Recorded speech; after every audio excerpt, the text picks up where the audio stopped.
Kekuatan militer Indonesia urutan ke-16 dunia, Jenderal Andika Perkasa bicara soal pembelian alutsista, berharap Menhan Prabowo bisa lakukan hal ini.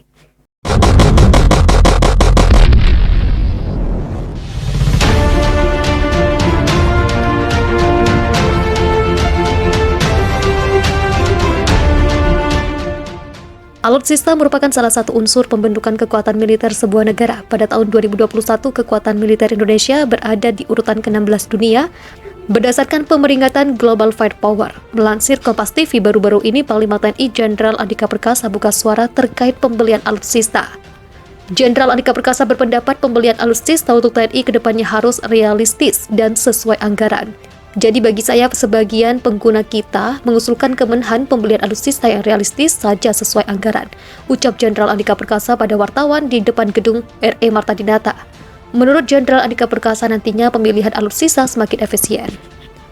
Karena teknologi kan berkembang, misalnya untuk alutsista AD, AL sama, semua ada perkembangan. Meskipun alutsistanya sama, tapi kemampuannya double, triple bisa menangani beberapa alutsista. Lanjutnya, lebih lanjut Jenderal Andika Perkasa akan mengusulkan ke Menteri Pertahanan Prabowo Subianto agar pembelian alutsista lebih efektif. Yang ada kita beli yang lebih efektif, itulah yang maksimal yang kita dapatkan dari uang nominalnya. Kekuatan pertahanan keamanan nasional tidak ditentukan alutsista, tapi ada variabel yang bisa menguatkan keamanan kita, jelas Andika. Sebelumnya, melansir Kompas.com, Menteri Pertahanan Prabowo Subianto baru saja memesan 2 pesawat Airbus E400M yang memiliki konfigurasi multiperan, tanker, dan angkut. Berdasarkan keterangan tertulis Airbus, kontrak yang akan berjalan efektif di 2022 ini meningkatkan jumlah total operator pesawat E400M menjadi 10 negara. Kesepakatan ini termasuk paket dukungan lengkap untuk perawatan dan pelatihan. Selama menjabat menjadi Menhan, bukan kali ini saja Prabowo membeli alat utama sistem pertahanan atau alutsista. Sejumlah alutsista lainnya seperti kendaraan taktis maupun buatan PT Pindad, kapal perang frigate dari Italia, hingga pesawat angkut Airbus E400M merupakan alutsista yang telah dibeli Prabowo semasa menjabat Menhan. Kekuatan militer Indonesia berada di peringkat 16 dari 140 negara yang disurvei situs Global Firepower pada tahun 2021. Di atas peringkat negara-negara seperti Spanyol, Australia, dan Israel yang masing-masing bertengger di posisi 18, 19, dan 20. Adapun peringkat pertama ditempati oleh Amerika Serikat, selanjutnya disusul oleh Rusia di peringkat kedua dan China di peringkat ketiga. Kemudian di posisi keempat dan kelima masing-masing ditempati oleh India dan Jepang. Dalam hal ini, GFP tak memperhitungkan perbandingan kualitas alutsista tiap negara. Indeks GFP hanya menitikberatkan pada aspek kuantitas dan tidak mengukur atau melihat kesiapan tempur angkatan perang sebuah negara. Sehingga, meski Indonesia di peringkat 16, hal ini dinilai tidak membuat bangga secara berlebihan. Menurut situs GFP, yang dilansir Indonesiabaik.id, Indonesia bahkan menjadi negara yang terkuat secara militer di kawasan ASEAN.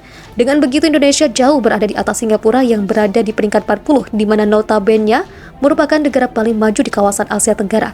Selain itu, unggulnya kekuatan militer Indonesia dibandingkan Spanyol alutsista dan Israel juga karena ditopang oleh jumlah personil tentara yang besar, yakni 1.080.000.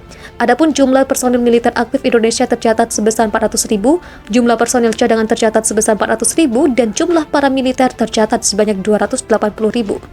Luasnya Indonesia juga turut mempengaruhi banyaknya jumlah alat utama sistem pertahanan yang dimiliki oleh Matra Darat, Laut, dan Udara. Banyaknya jumlah alutsista turut menunjang peringkat kekuatan militer Indonesia yang dirilis GFP. Dalam situs GFP, kekuatan Matra Udara Indonesia memiliki 458 unit armada yang terdiri dari pesawat angkut, pesawat tempur, dan helikopter. Adapun jumlah pesawat tempur Indonesia hanya 41 unit. Kekuatan militer Indonesia berada di urutan paling atas di Asia Tenggara dan menempati posisi ke-16 dari 140 negara di seluruh dunia pada tahun 2021, menurut data Global Firepower. Atas pencapaian itu, Ketua Harian Partai Gerindra Sufmi Dasko Ahmad menilai Menteri Pertahanan Prabowo Subianto telah bekerja maksimal atau all out dalam rangka memperkuat pertahanan Indonesia. Pemerintah dalam hal ini Kementerian Pertahanan di bawah Prabowo Subianto di saat yang sama juga terus melakukan upaya modernisasi alutsista, juga berupaya memperbesar dan memperkuat TNI melalui pembentukan komponen cadangan TNI yang ditetapkan Presiden Jokowi beberapa waktu lalu. Kata Dasko yang juga Wakil Ketua DPR di Jakarta pada Kamis, dikutip dari Antara. Menurut data Global Firepower, kekuatan militer Indonesia peringkat pertama di Asia Tenggara diikuti Vietnam, Thailand, Myanmar, Singapura, Malaysia, Filipina, Kamboja, dan Laos. Dasko menyebutkan dari data Global Firepower tersebut, kekuatan militer Indonesia memperoleh skor sebesar 0,2684 poin, sehingga dengan jumlah angka tersebut artinya kekuatan militer Indonesia hampir serupa dengan kekuatan militer negara maju. Untuk mengisyaratkan makin tinggi tingkatan militer suatu negara, maka artinya skor power index negara tersebut semakin kecil. Begitu juga sebaliknya, apabila skor power index yang diperoleh semakin besar, maka makin rendah peringkat militernya, ujarnya. Lebih dari 50 indikator menjadi faktor penilaian Global Firepower untuk menghitung skor power index setiap negara. Negara-negara kecil yang memiliki kelebihan dalam perhitungan di beberapa indikator menjadi keunggulan mereka untuk bersaing dengan negara-negara yang lebih maju.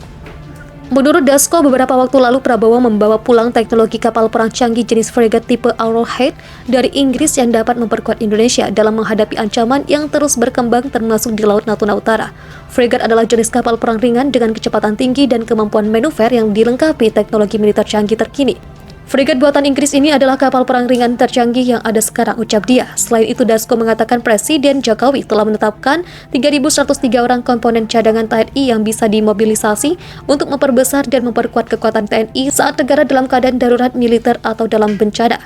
Dasko menilai dengan adanya Komcat memungkinkan penghematan anggaran untuk perkuat pertahanan sehingga kekuatan TNI dapat bertambah secara personil meskipun tanpa menambah jumlah TNI aktif.